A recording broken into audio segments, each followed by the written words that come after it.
या बातमीचे प्रायोजक आहेत हॉटेल बडेपीर, शाखा number 2, Laxmi market, Vijapur west, Solapur.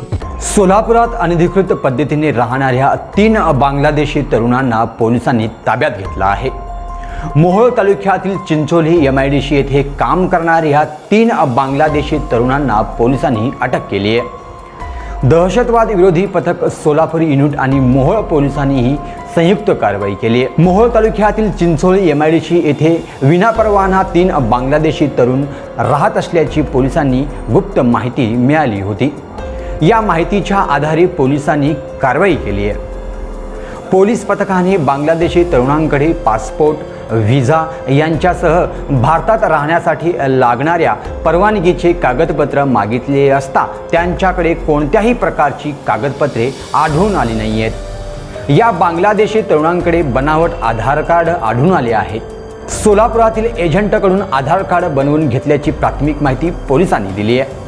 चंचल विष्णुदेव उर्फ विश्वनाथ रॉय उर्फ पहन, हुजूर अली हुसेन, मिनल शनिचेरा टुडू, राहणार कटला, जिल्हा दिनाजपूर, बांगलादेश असे घुसखोरी करणाऱ्या बांगलादेशी तरुणांची नावे आहेत। मोहोळ पोलीस ठाण्यात परकीय नागरिक कायद्याच्या विविध कलम अन्वये गुन्हे दाखल करण्यात आले आहेत। या घटनेने सोलापूर शहर तालुक्यात एकच खळबळ उडाली आहे।